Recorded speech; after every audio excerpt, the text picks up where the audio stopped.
에베소서의 큰 주제의 틀은 우리는 예수님 때문에 복 있는 사람입니다 라고 하는 1장부터 3장까지의 말씀과 4장부터 6장까지 우리는 어떻게 이제 이 땅에서 함께 세워가느냐라고 하는 부분들을 다루는 것입니다.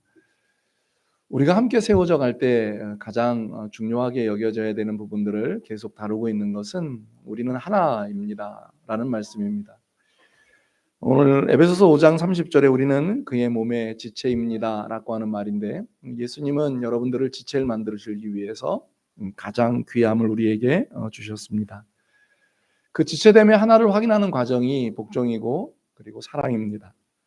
이제 더욱 사랑스러운 한 몸이 되기 위하여서 우리가 말씀을 통해서 계속 우리의 마음에 담아갑니다.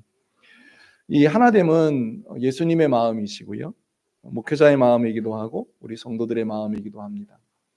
예수님께서는 요한복음 17장 11절의 말씀에 나는 세상에 더 있지 아니하오나 그들은 세상에 있어 없고 나는 아버지께로 가옵나니 거룩하신 아버지여 내게 주신 아버지의 이름으로 그들을 보존하사 우리와 같이 그들도 하나가 되게 하옵소서라고 기도하셨습니다. 예수님의 하나됨을 위해서 기도하셨던 그 기도는 한 번 더 17장 요한복음 17장 21절로 22절에 아버지여 아버지께서 내 안에 내가 아버지 안에 있는 것 같이 그들도 다 하나가 되어 우리 안에 있게 하사 세상으로 아버지께서 나를 보내신 것을 믿게 하옵소서. 내게 주신 영광을 내가 그들에게 주었사오니 이는 우리가 하나가 된 것 같이 그들도 하나가 되게 하려 함이니이다 라는 말씀을 통해서 하나됨은 예수님과 하나님이 하나됨이시고 예수님과 우리가 하나됨이고 우리 모두가 하나됨인 것을 말씀하십니다. 그런데 우리가 하나됨이라고 하는 것을 계속 이루어가려고 할 때 복종이란 이야기하죠. 가장 이 땅에서 하나 되는 것이 중요한 것이 부부이고 또 가정이기 때문에 그 모습을 부부에게서 말씀을 찾을 때 이제 아내는 남편에게 복종하고 남편은 아내에게 사랑하십시오. 이건 5장 32절에 말씀하시는 것처럼 큰 비밀이었습니다. 그리스도께서 교회에 주시는 굉장히 큰 비밀이었던 것을 이제 우리에게 실제 알려주셨던 겁니다. 그러면서 이제 그 마무리를 해가시면서 오늘 본문의 말씀에서 31절에 이렇게 시작합니다. 그러므로 사람이 부모를 떠나 그의 아내와 합하여 그 둘이 한 육체가 될지니. 그러니까 하나됨에 대한 그 모습을 한 육체가 됨으로 표현해 주었고 그 한 육체가 되어지는 과정은 두 가지의 그 과정이 있다라고 말씀하셨습니다. 그 첫째는 부모님을 떠나는 겁니다. 사실 이 그 창세기 2장에 나오는 말씀에 이 부모를 떠난다라고 하는 말씀을 우리가 오해를 하면 안 됩니다. 여기 오늘 떠난다라고 하는 부모를 떠난다라고 하는 말씀의 헬라어는 버림이나 포기한다라고 하는 말과 함께 보존이라고 하는 말이 담겨져 있기 때문입니다. 그러니까 보통 이제 남자와 여자가 만나서 결혼을 할 때 이제 부모님과 연결되어 있던 끈을 끊고 다른 사람과 하나가 되어짐의 과정들을 하는 것은 맞습니다. 그런데 그건 단지 버리거나 포기한다는 세상의 말이 아니라 보존하는 겁니다. 아버지 어머니께로부터 받았던 것들을 이제 우리가 받아서 그것을 이제 사랑하는 남편과 아내와 함께 보존해 가는 겁니다. 그러니까 지금까지는 부모님에게서 했던 일들을 이제는 누구에게 하라는 말인 거죠? 남편과 아내와 하라는 이야기를 하시기 전에 그 부모를 떠나라고 하는 말입니다. 자녀들은 부모가 주신 것을 잘 보존해야 됩니다. 사실 부모님들이 이 땅에 남겨놓으신 것들이 좋은 것도 있고 또 우리가 반면교사를 삼아서 이거는 아니야 라고 하는 것들도 분명히 있습니다. 그런데 이제 우리나라는 이제 교육을 하다가 보니까 이 가르침이라고 하는 걸 이야기를 할 때 자칫 좋은 것만을 물려주려고 합니다. 근데 사실 만약에 좋은 것만을 물려주려고 한다고 말씀을 한다면 그 창세기에 기록하거나 출애굽기, 레위기, 민수기, 신명기 기록하는 그 율법의 말씀에 나오는 사람들, 그러니까 예를 들어서 아담부터 시작해서 아브라함, 그 다음에 그의 아들이었던 이삭, 야곱, 요셉에 대한 이야기의 창세기나 그 모세가 함께 이스라엘 백성들을 이끌고 시작했던 그 이스라엘에 대한 이야기는 좋은 것만 기록해야 됩니다. 뭐 얼마든지 하나님의 말씀을 가지고 뭐 힘들고 어려웠던 이야기나 아니면 안 좋거나 죄를 지었던 이야기는 빼고 사실 좋은 이야기만 기록할 수도 있는데 하나님께서는 그렇게 하지 않으셨습니다. 좋은 것, 잘해야 되는 것에 대한 부분들도 말씀하시고, 잘못해서 하나님께 징계를 받거나 저주를 받았던 이야기들을 기록함을 통해서 그들이 어떻게 살아가야 하는 것에 대한 부분들을 가르쳐 주시는 그 보존이라고 하는 것이 얼마나 중요한 가치인가라고 하는 것을 말씀해 주고 있는 겁니다. 사실 우리의 가정들도 마찬가지입니다. 부모님들이 자녀들에게 가장 잘해야 되는 일이 무엇입니까? 라고 물으면 사랑한다라고 하는 말, 고맙다라고 하는 말보다 내가 그 아이들에게 잘못했을 때 정말 진실로 용기를 가지고서 잘못했다 말할 수 있는 용기라고 말을 할 만큼입니다. 그런데 오늘을 살아가고 있는 우리의 모습은 과연 어떤가요? 여러분들은 자녀들에게 여러분들이 혹시 잘하는 것만을 혹시 이야기하면서 그걸만 본받으라고 이야기를 하진 않나요? 혹시 잘못하는 것들이 있다면 그 이야기들을 아이들과 함께 나누고 그 아이들과 함께 그것에 대한 결단을 할 수 있는 것들을 보여주는 것을 말합니다. 어찌 보면 신앙은 그럴 때 더 성장을 하고 성숙해 감이 있다라고 하는 것이요. 부모를 떠나는 것은 어느 날 갑자기 되어지는 일이 아닌 연습과 훈련입니다. 그래서 그 아이에게 보존할 수 있는 것들을 아름답게 만들어 주어야 합니다. 그러니까 우리의 부모님들이 자녀들을 위해서 이 지금 말씀하고 있는 떠난다라고 하는 말씀들을 기억하면서 그 아이들에게 좋은 것을 보존해 주고 안 되는 것들에 대한 부분들을 그 아이들에게서 떠나게 하면서 보존해 주는 일들을 해야 하는 것이 부모의 역할인 것을 말씀하심인 거지요. 영원히 그 아이들이 여러분들의 품에 있지 않습니다. 그래서 우리는 언젠간 그 아이들이 부모를 떠나라고 하는 그 말씀을 우리의 마음에 새겨서 그 아이들이 인생에 혼자 남았을 때 온전하게 살아갈 수 있는 신앙의 모습을 위해서 그 아이들에게 연습하고 훈련하는 말씀을 잘 양육하는 여러분들이 되셔야 할 줄로 믿습니다. 또 한 가지의 일은 떠났다고 끝이 아닙니다. 잘 합하게 하는 일들을 해야 합니다. 여기 오늘 말씀에 보면 아내와 합하여라고 하는 말씀은 달라붙는 또 연결되다라고 하는 말씀의 의미가 있죠. 그러므로 사람이 부모를 떠나 그 아내와 합하여 합할 때 무엇이 이루어지느냐 하면 그들이 한 육체가 됩니다. 언제까지 그들이 합해야 합니까? 라고 물었을 때 육체가 온전히 합해질 때입니다. 무슨 말일까요? 내가 하는 말에 대해서 아내가 사랑스러움으로, 그리고 그 사랑스러운 아내가 하는 말이 내게 사랑스러움으로 오고 갈 때라고 하는 말이죠. 아내와 연결되어 있다라고 하는 것은 그리스도인들은 예수님과 연결되어 있음에 대한 부분들을 언급하십니다. 아내와 평생 달라붙어 살아가려면 부모를 떠나듯 포기할 것과 보존해야 할 것을 잘 구별해야 하고 그 일들에 대한 우리는 연습하고 훈련하는 일들을 해야만 한다라고 하는 겁니다. 여러분, 부부가 하나 되었는데도 여전히 부모님이 해주신 것을 생각하면서 말하면 그 가정이 육체가 하나 될 수 있나요? 불가능합니다. 그건 되어질 수 있는 일들이 아니라는 거죠. 주님과 합하기 위하여서 여러분들이 과거에 가졌던 습관들이나 잘못되었던 것들을 포기하고 내려놓지 못하면 절대로 하나 될 수가 없다는 거죠. 하나님의 말씀을 잘 보존하여서 그것들이 우리가 어떻게 우리가 보존해서 우리의 삶에서 옮겨 놓을까라고 하는 것을 연습하고 훈련하는 일들을 통해서 우리는 하나됨이라고 하는 둘이 한 육체가 되어지는 귀한 일들을 행할 수 있다는 거죠. 예수님께서는 사도 요한을 통해서 그 말씀을 증거해 주셨던 것을 다시 말씀해 주신 것이 요한복음 15장 4절로 5절에서 이렇게 말씀하셨습니다. 내 안에 거하라. 나도 너희 안에 거하리라. 가지가 포도나무에 붙어 있지 아니하면 스스로 열매를 맺을 수 없음 같이 너희도 내 안에 있지 아니하면 그러하리라. 나는 포도나무요 너희는 가지라. 그가 내 안에 내가 그 안에 거하면 사람이 열매를 많이 맺나니 나를 떠나서는 너희가 아무것도 할 수 없음이라고 하는 말씀을 통해서 예수님과 우리가 하나됨이고 예수님과 연결되어 있고 붙어 있음에 대한 부분들을 분명히 언급하고 계시는 겁니다. 그러니까 우리는 사실은 이 말씀이 31절의 이 말씀이 32절에 나오는 이 비밀이 컸다라고 말합니다. 왜냐하면 이게 하나님 앞에 하나님이 가지고 계셨던 비밀이었습니다. 이 땅에 이루어지지 않았던 비밀인 거죠. 그런데 여러분, 이 비밀이 우리에게 알려졌습니다. 주어졌습니다. 그런데 이 비밀은 어디에서 알려준 거냐면 가정이라고 하는 작은 공동체뿐만 아니라 교회라고 하는 곳에서의 뿐만 아니라 한 예수님과 우리의 사이에 그리스도와 교회가 되어졌던 그 사이에서 이루어졌던 놀라운 일임을 말씀해 주심이라고 하는 거죠. 예수님께서는 우리에게 이렇게 말씀하십니다. 열매 맺고 싶니? 오늘 여기 요한복음 15장 5절에 이렇게 말합니다. 나를 떠나서는 아무것도 할 수 없어. 그러면 여러분 이 말씀을 우리 주님께서 주시는 말씀을 다시 역으로 생각해 보면요. 열매를 맺고 싶으시다고요?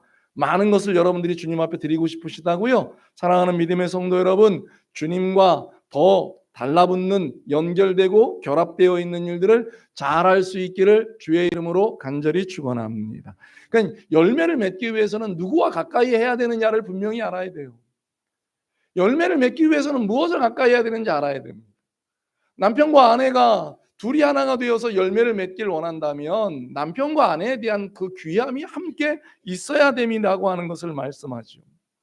사실 저는 제가 그 선교지를 방문해서 이제 많은 것을 이제 보고 듣고 기도할 때가 있습니다. 물론 비전 10일 만에 그런 놀라움들도 선교지를 방문하면서 이제 가지게 된 것이었습니다. 근데 초창기에 이제 선교지를 방문할 때 선교지를 방문했다가 잠깐 이제 그 묵는 숙소에서 이제 묵은 때가 있었습니다. 근데 그 외국인 분들이신데 이제 제법 연세도 좀 있으시고요. 근데 참 보기가 좋은 장면이 두 분이 이렇게 움직이실 때, 그러니까 같은 그 숙소에서 하루 이틀 묵는데 몇 번을 마주치는데 꼭 손을 잡고 다니세요. 부부는 손을 잡는 일이 쉽지가 않거든요. 그것도 나이가 드셔서 손을 잡는 일이 정말 쉽지가 않은데 꼭 손을 잡고 다니시더라고요. 나중에 이제 그 일들 때문에 이제 궁금해서 선교사님들한테도 묻고 외국에서 하시는 분들에 대한 부분들을 물었습니다. 요즘 이제 우리나라도 그 퇴근이 조금 빨라졌더라고요.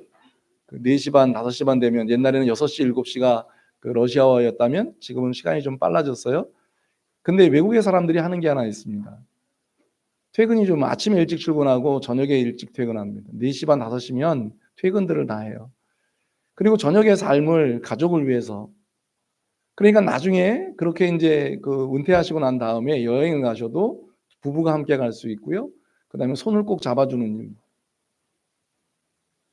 부모님을 떠나고 나면 남는 이는 남편과 아내입니다. 손을 꼭 잡고 여행을 하시는 거예요. 근데 이게 어느 날 갑자기 되나요? 여러분 손을 꼭 잡는 날이, 손을 꼭 잡고 싶다고 어느 날 갑자기 잡아지세요? 안 됩니다. 그러니까 그 일들은 평상시에 연습을 하셔야 돼요. 훈련을 하셔야 된다고. 그만큼 잘해줘야 한다고. 그 잘해줌에 대한 부분들을 마지막 이 말씀의 5장을 정리하면서 우리들에게 이렇게 정리하고 있습니다. 33절입니다. 우리 33절 말씀 같이 한번 읽어볼까요? 시작. 그러나 너희도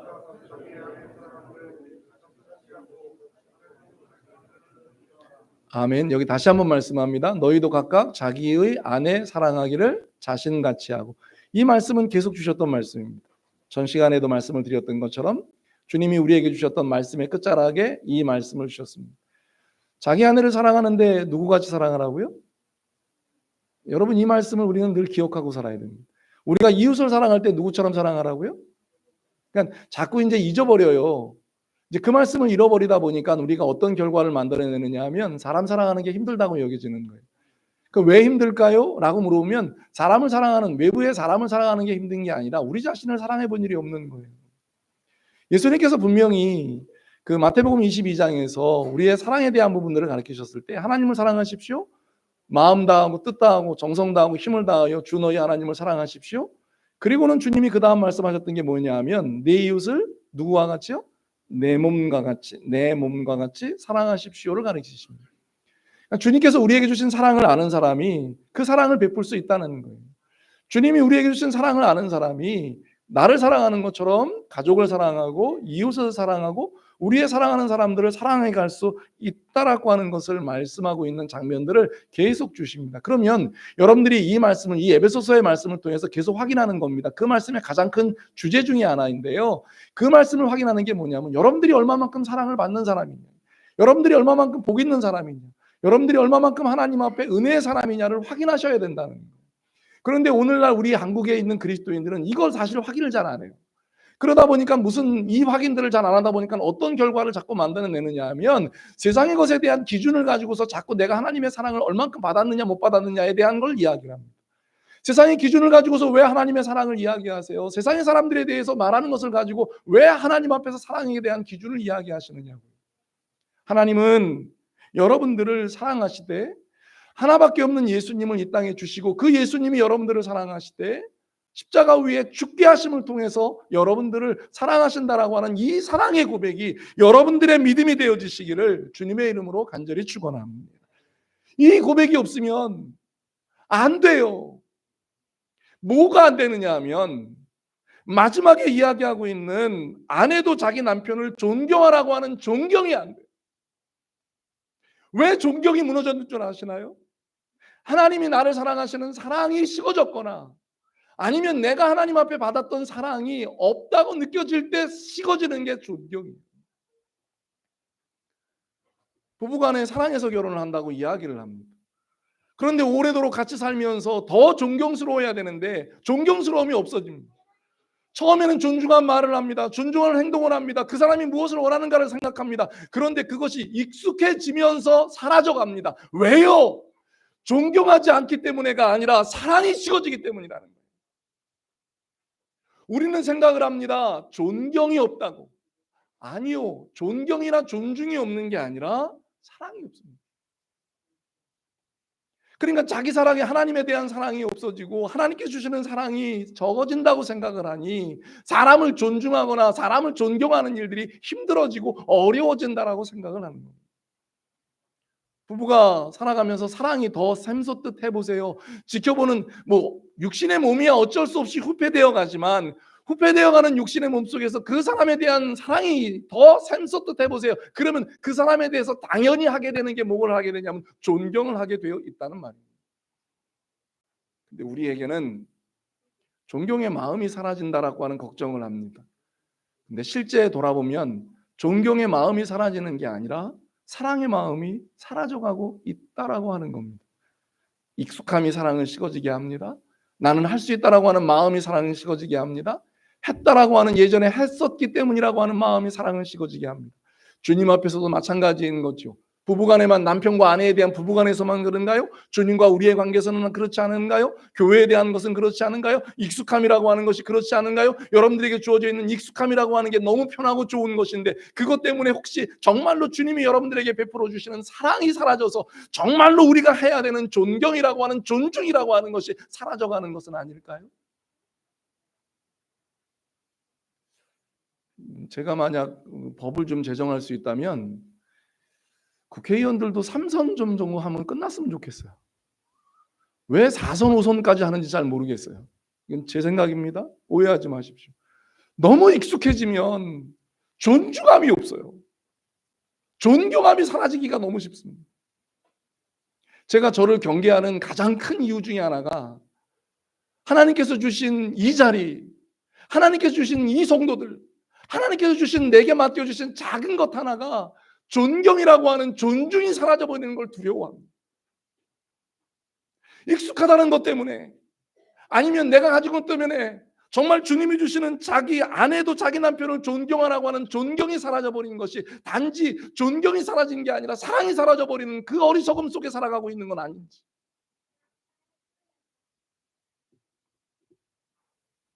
이 존경이라고 하는 말이 가지고 있는 헬라어의 의미가 구약 성경에 주시었던 경외라고 하는 말씀의 의미를 담고 있기 때문입니다. 여러분 하나님을 사랑하는 게 그 하나님의 사랑을 받는 것이 여기 오늘 말씀하고 있는 것처럼 존경이라고 하는 말에 담겨져 있는 것. 존경이라고 하는 말의 헬라어의 의미는 경외라고 하는 말과 두려워함이라고 하는 말이 담겨져 있습니다. 그러면 여러분 왜 바울 사도는 남편과 아내의 이야기를 하고 있을까요? 결국은 이건 남편과 아내의 이야기가 아니라 32절의 말씀처럼 이 비밀이 컸었는데 그들에게는 남편과 아내의 이야기를 통해서 그리스도와 교회의 이야기를 지금 하고 계시는 거라고 하는 거예요. 그러면 그리스도와 교회 이야기라고 하는 것은 다시 말씀드리면 하나님이 우리를 사랑하신 것 같이 우리는 주님 앞에 존경을 해야 하는 것뿐만 아니라 우리가 서로를 존경해야 한다. 이 존경의 아름다움은 무엇을 통해서 이루어집니까? 사랑을 받은 만큼. 부부간의 모습에서 가장 잘 생각해 보세요. 존경하고 계시는가? 말 한마디에 존중이 있는가를, 이 존경이라고 말에 또 다른 의미, 존중이라고 하는 게 담겨져 있는가를 잘 생각해 보세요. 익숙함이라고 하는 것 때문에 사랑의 마음은 사라지고 존중의 마음은 사라져서 하고 있던 말들은 있지 않은가? 남편과 아내가 사랑해서 결혼을 했고 한 육체가 되었는데 그 육체의 하나됨을 깨는 것이 무엇입니까? 라고 물었을 때 사랑이 식어진다라고 말을 하는데 그 사랑이 없어지는 게 무엇부터 나타나느냐면 존경이라고 하는 말이 사라지는 거예요. 염려하고 걱정해서 안 하는 건 물론 있을 수 있습니다. 그런데 염려와 걱정이 아니라 정말로 존중하고 사랑한다면 그를 위해서 무엇을 해야 하는가를 말씀하고 계십니다. 여러분, 이게 깨져버리면 어떤 결과를 만들어지는 줄 혹시 아시나요? 하나님과 우리의 관계가 깨져요. 더 무서운 건 하나님과 우리의 관계가 깨짐을 통해서 수평적인 관계가 깨집니다.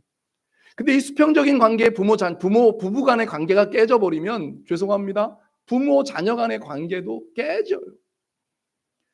그러니까 요즘 아이들에게 이 지금 부부가 함께 보여주어야 하는 사랑의 관계 속에서의 이 존중이라고 하는, 사랑이라고 하는 존중이 나타나야 되는 모습이 깨지니까 부모 자녀 간의 관계 속에서 아이들이 힘들어하고 어려워하는 일들을 너무 많이 만나는 거예요. 가정에서 이 모습이 우리는 회복이 돼야 한다는 거죠. 가정에서 우리는 이 아름다움의 모습이 회복이 돼야 한다는 거죠. 잊지 않아야 한다는 거죠. 주님께서 우리에게 가정에서 아내와 남편에 대한 이야기를 그래서 하시는 거고, 부모와 자녀에 대한 이야기, 오늘 우리가 6장을 시작하면서 그 부분을 8절까지 다루시는데 자녀에 대한 이야기 1절부터 3절, 4절에 대한 거, 아비들에 대한 거, 5절 종들에 대한 거, 그 다음에 8절 9절의 상전들에 대한 거, 그리고는 마지막 끝으로라고 하는 말씀을 하시면서 우리 스스로가 이 모든 것을 지켜가기 위해서 어떻게 해야 합니까? 라고 하는 것을 마무리하면서 끝인사하고 이 에베소서를 마치는데, 오늘 이 시간에 여러분들의 마음속에서 확인해 보세요. 혹시 부부가 계신다면 그 마음속에서 먼저 확인해 보세요. 아니, 부모 자녀가 있다면 먼저 확인해 보세요. 형제들이 있다면 먼저 확인해 보세요. 사랑하는 이웃이 있다면 먼저 확인을 해보세요. 정말로 주님의 사랑을 받은 내가 그들을 향해서 존경하는 존중의 마음이 있는가를 생각해 보세요. 이건 율법이 아니에요. 이건 주님이 우리에게 율법의 완성을 시켜놓으신 사랑인 거예요. 주님이 만약 우리를 사랑하셔서 존중하는 마음이 없었다면 이 일들은 전혀 이루어질 수 없는 거예요. 하나님께서 예수님에게 이 땅을 보내실 때 이 땅의 사람들을 예수님의 마음에 존중하는 마음이 없었다면, 예수님이 이 땅에 오셔서 십자가를 지실 때 우리를 존중하는, 존경하는 마음이 없었다면, 예수님이 부활하셔서 성령을 보내실 때 이 땅의 사람들, 여러분들을 존중하는 마음이 없었다면 예수님이 그 일들을 완성하셨을까요? 그건 우리를 통해서도 마찬가지. 부부가 가정에서 자녀들을 양육하거나 교육할 때 가장 먼저 해야 하는 일들은 부부예요. 아내에 대한 이야기, 남편에 대한 이야기를 통해서 무엇을 가르칠까요? 아, 저분들은 사랑해. 그 사랑의 모습이 아름답게 표현되는 게 뭐냐 하면 존중인 거예요. 존경이라는 말이에요. 남편은 아내를 존경해주고 아내는 남편을 존경해주고, 세상 어디 가서 존경을 받고 어디 가서 사랑을 받고 어디 가서 그들이 높임을 받을 수 있을까요? 다윗은 하나님 앞에서 이 기도를 너무 많이 했어요. 물론 그 다윗도 잘못한 게 있지요.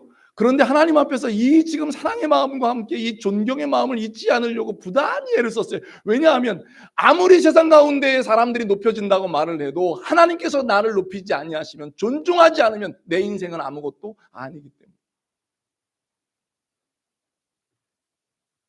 사랑하는 성도 여러분, 먼저 가정 안에서 부부 간에, 부모 자녀 간에 아름다운 사랑을 통한 존중이, 존경이 이루어질 수 있기를 주님의 이름으로 간절히 축원합니다.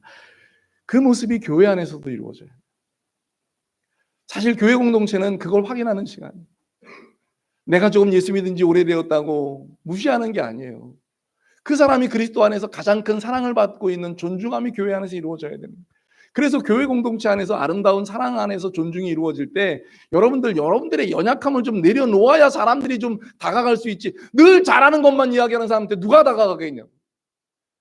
나는 세상에서 모든 거 다 해결해. 그래놓고 나서 교회 와서 아무것도 자기의 약점을 이야기하지 않는데 누가 여러분들에게 다가가서 여러분들을 사랑하고 여러분들을 존중한다고 이야기할 거예요? 할 수 없는 거예요.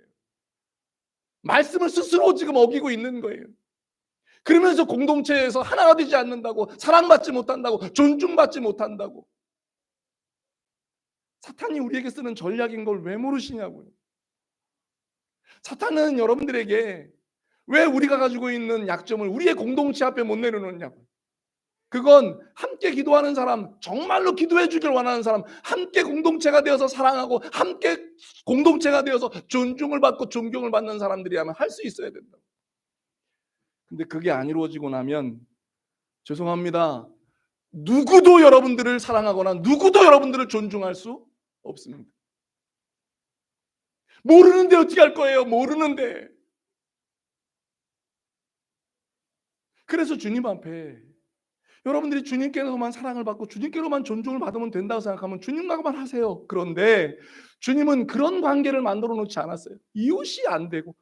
그러면 여러분 예수님이 그 말씀하셨다고 말씀하면 여기 말씀하고 있는 5장 22절 말씀부터 6장 9절까지의 말씀은 빼야 돼요. 성경에 있지 않아야 된다고요. 그런데 성경에 이 말씀을 해놓으신 이유는 주님이 말씀해 놓으셨잖아요. 같이 하라고. 그런데 한 사람 한 사람 나누어 보면 모두가 다 사랑이에요. 그리고 그 사랑 때문에 모두가 다 존중이에요. 존경이에요. 교회 공동체 안에서 누가 있다 없다를 생각하지 마세요. 여러분들의 마음을 열고 먼저 가서 다가가서 손 한번 내밀어 보세요. 그러면 그 사람이 여러분들 향해서 눈물을 흘리며 함께 다가오는 사람들이 왜 여러분들 곁에 없다고 생각하세요? 사탄은 없는 것처럼 만들어가는 게 목적이에요. 그러니까 자꾸 크게 만들어요. 사람들이 큰 무리 속에 가서 한 무리가 되어버리면 나는 있어도 되고 없어도 되는 사람처럼 느껴진다고요. 근데 교회 공동체는 주님이 그렇게 만들어 놓으신 공동체가 아니라는 거예요. 공동체 안에서는 서로 울기도 하고 서로 웃기도 하고 서로 아파하기도 하고 서로 위로하기도 하고 어느 때는 위로를 받기도 하고 어느 때는 서로 위로를 주기도 하고 서로 그렇게 사랑을 나누어 가고 서로 함께 존중해 가는, 그래서 그 사람이 하는 그 이야기에 대해서 품고 내 기도처럼 기도해 주고, 그리고 그 일들에 대한 아픔에 대한 것을 내가 입을 다물고 아무에게도 이야기하지 않고 주님 앞에만 나아가서 같이 기도해 주고, 그 문제가 해결되었을 때 같이 기뻐해 주고, 그 문제 앞에서 같이 눈물을 흘려주는 그것이 교회의 공동체의 모습이라고 하는 것을 주님께서는 오늘 우리에게 말씀하고 계심인 줄로 믿기를 주의 이름으로 간절히 축원합니다. 교회 안에서 이 모습이 무너져 가고 있어요. 사랑하는 모습이, 그리고 존경하고 존중하는 모습이. 이 모습이 가장 먼저 무너졌던 곳은 가정이에요. 부부간의 이 모습이 무너졌어요. 부모 자녀 간의 이 모습이 무너졌어요. 그리고 이게 점점 흘러 들어와서 교회 안에 들어오고 있어요. 우리는 그걸 막아낼 수 있어야 돼요. 다시 우리는 회복해야 됩니다. 오늘 주신 말씀 앞에서 하나님의 사랑을 다시 회복하는 귀하고 복된 성도 여러분 되시기를 주의 이름으로 간절히 축원합니다. 여러분들이 존경하고 존중받는다고 느껴지고 존경하고 존중한다고 느껴지는 건 여러분들이 하나님의 사랑을 그만큼 받고 있다고 느껴지는 거고, 남편과 아내의 사랑과 사랑을 받고 있기 때문에 존경함이고, 부모와 자녀의 사랑을 받고 있기 때문에 존경과 존중인 것을 우리 모두가 기억하고, 사랑하는 믿음의 성도들 여러분 모두가 하나님 앞에 사랑받는 자로 존경하고 존중해 줄 줄 아는 이 시대의 그리스도인들의 모습이 여러분들의 모습 되어지기를 주의 이름으로 간절히 축원합니다. 기도하겠습니다.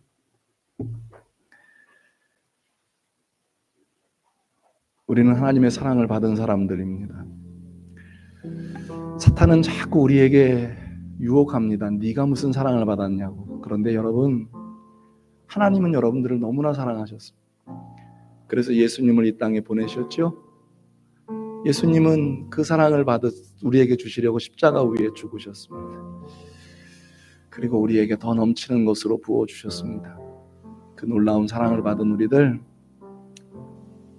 세상에 어떤 사람을 만나도 존경해 줄 줄 알고 존중해 줄 줄 아는 그리스도인 되게 달라고요. 그건 먼저 주님 안에서 내 개인적으로 이루어져야 되는 일들이기도 하고요. 가정 안에서는 부부가 먼저 이루어져야 되는 일들이기도 하고요. 부모 자녀 간에 형제 간에 이루어져야 하는 일들입니다. 교회 공동체 안에서는 내가 직분자라 우리가 직분이 더 하나님 앞에 귀한 중요해진다라고 하는 직분자가 되어지면 존경하는 일, 사랑받고 있다는 일 더 많이 하셔야 되고요. 존경하고 존중하는 일 더 많이 하셔야 돼요. 그래야 삽니다. 그런 그리스도인 되게 해달라고요. 이번 주 한 주간 설 명절을 통해서 정말 오래간만에 좋은 분들을 만나시고 행복한 분들을 만나실 텐데, 그분들에게 한 번에 인사를 할 때, 한 번에 말을 건널 때, 한 번에 사랑의 고백을 할 때 존중의 마음을 담고 존경의 마음을 담아서 할 수 있는 그리스도인 되게 해달라고, 그것이 하나님께 사랑을 받고 있는 증거임을 나타나게 해달라고, 우리가 그리스도인임을 고백하게 해달라고 그런 마음 주세요. 그런 마음 갖고 살게 해주세요. 간절한 마음 담아서 함께 기도하도록 하겠습니다. 같이 기도합니다. 하나님 감사합니다. 주님께서 받은 사랑, 존중함과 존경을 보여주옵소서. 하나님 가장 사랑하는 존중과 존경의 마음, 하나님 가장 정말 사랑하는 존중과 존경의 마음을 가져서 고백하고 바라고 고백하는 우리가 되게 하여 주옵소서. 그 사랑의 마음, 분명 결실이 있고, 그래서 주님이 기뻐하시니 우리 모두에게 말할 수 역사하여 주시고 주옵소서. 그 은혜를 사랑이 열린 교회의 모든 성도들 이름이 되어지고 나무이 되어지고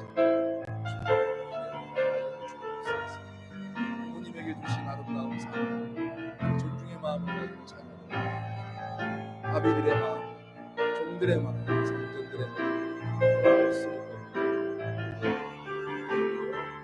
주옵소서. 하나님 감사합니다. 사랑의 마음을 담아 존경하고 존중할 줄 아는 이 시대의 참된 그리스도인들의 모습 우리가 되게 하여 주옵소서. 그래서 이 땅에 그리스도의 나라가, 하나님의 나라가 더 아름답게 이루어 가게 하옵소서. 예수님의 이름으로 기도드립니다. 아멘.